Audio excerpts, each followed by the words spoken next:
to serve somebody. Serve somebody. Well, it may be the devil or it may be the Lord, but you're gonna have to serve somebody. Serve somebody.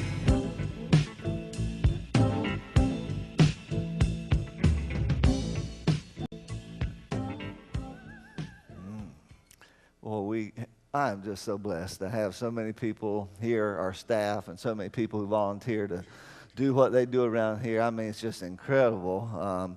What you saw in the interviews, of course, that was done by Keith Thompson and his tech crew, and then Arlette gets up here and just blows us away. We are just immensely blessed. And her song, and I don't know if she really knew what we were going to be preaching on today, but you're going to find out that is really the sermon. And so maybe I just should quit. And well, today we started a new series called 316, and we're going to be dealing with a particular issue. And I'm going to kind of give you a forewarning. You know, at our church, we believe that everyone is welcome here. We believe that. We try to practice that. You can look around and you can see the diversity in our church. God has done a great work in that arena. We're very honored and blessed, and we pray His name for that. However, I've got to be honest with you and let you know up front that as we begin this new series, I've got kind of a specific purpose for this series. It is designed to answer some of the questions that people have today about why they don't believe. And we're going to be talking about some of those issues today, why people say they don't go to church or why they don't believe in God. And after today, it'll become a little bit more clear. When I was in seminary, one of the classes that I was required to take if you're going to be a preacher was called apologetics. Big, long word, but basically it means it is the class where you learn to defend your faith. And so they teach you how to do that.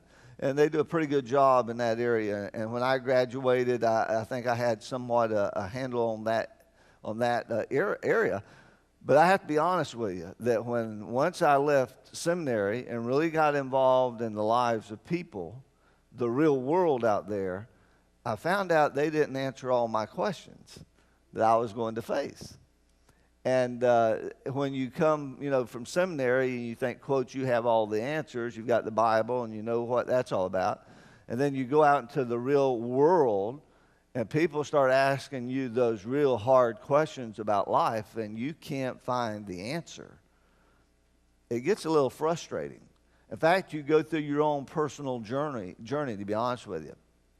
And I was reading a book a couple years ago called The Case for Christ, and I highly recommend that. If you're here today and you're in that group where you're trying to figure out if this stuff is really real and you've got questions, let me recommend that book to you. The author's name is Lee Strobel. But when I was reading that, what was so interesting is that I found that, it was something there to kind of comfort my heart because I went through that. In fact, I'm still going through that. When you face situations in life and people come to your office and they have real life problems and you don't have the answer. I'm talking about the answer. You may have some helpful comments and you may be able to provide some words of encouragement. But when they ask you why their 6-year-old boy died, you try to answer that one. You can quote a verse to make you feel good, but you have not really answered their question. Well, anyway, in that book, there were 2 preachers. And the author decided to interview both of them. He knew both of them. And one of them, some of you who were raised in church, you will recognize his name. For many of us, we probably haven't heard about the other guy, but they were real good friends. Both of them were preachers. Both of them were on the rise. Both of them, one of them was about to be catapulted into national attention, become probably the greatest evangelist of our era. And another one was a preacher, and he was also very successful, had a huge church. One guy was 33, the other guy was 30. And one day, the 33-year-old had reached a point where you reach in the ministry sometimes where you get a little frustrated because you don't know what to do with all those questions that people have about faith. And so he has this conversation. They sit down and they talk. And this guy puts out a pretty good case of why maybe what we're preaching and what we've been taught in seminary, maybe that's not enough. In fact, I'm not even sure it's true anymore. Two preachers. So this younger preacher is really, really in a dilemma because he's about to go national, really international. He's in California, and I think there's a place called San Bernardino somewhere. Some of you from California, you probably know that. He's in San Bernardino Mountains by himself. And he's asking God about all these real tough questions that we'll be talking about, after today especially. And all of a sudden, he has this burning bush experience like many of us have read in the Bible about Moses, where all of a sudden there's this light, and all of a sudden you realize you've got to make a decision whether you understand it or not. And so this one preacher who was struggling with those questions just kind of came to this conclusion. God, I don't know all of your word.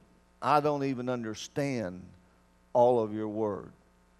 And my best friend, or one of my best friends, has raised a lot of issues that I cannot deal with.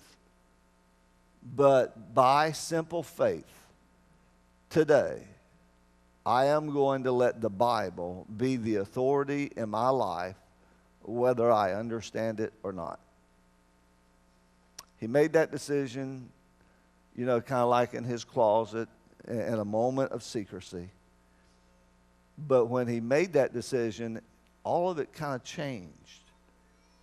And from that point of view, that guy walked back to California, and I think it was a day or two, he had this like evangelistic service, and the Los Angeles Times and all the other newspapers around the country heard about it, and a guy by the name of Billy Graham was born. Billy Graham became, of course, the greatest evangelist, I think, of our day, and probably days gone by, to be honest with you. I'm not sure we'll ever see another Billy Graham. The other guy's name was Charles Templeton. Charles Templeton was a preacher, but he went the other direction. He had all the questions that the world has today about faith. He walked away from the church, he walked away from his ministry, and he wrote a book, and he said basically the reason I left God and why I reject Christianity. And to this day, he still rejects God and Christianity. So, using that as a background, we come to this series, 316, and we're going to try to answer some questions. And the truth is today, both of those guys were religious. But that one guy had some questions that Billy Graham couldn't answer. And here's the kind of questions. I'm reading a book right now that's called The Reason for God. And here's some of the questions in that book, and we'll talk about a few of those in the next 3 weeks. There can just be one true religion. There just can't be one true religion. How could a God allow suffering? And we're going to talk about that next week. Big question out there for many people. Christianity is a straitjacket. Why would you want to go to church? Church is responsible for much of the injustice in the world. Talking about history, absolutely true. How can a loving God send people to hell? Science has disproved Christianity. You can't take the Bible literally. You see, those are the questions that many people are asking today. But here's the deal. All of us seem to come to the table at some point in time with questions, don't we? And there's some of you out there right now, you've got some of those same questions. And I'm glad you're here, and I'm glad you're listening to this sermon. I mean, it might be that there's a reason you're here specifically. And this is what normally happens, and this is what I have observed over the years of ministry. People seem to go through some kind of life change, or they face some kind of crisis in their life, that all the questions they have, and there may be 10 or there may be 20 of them about faith,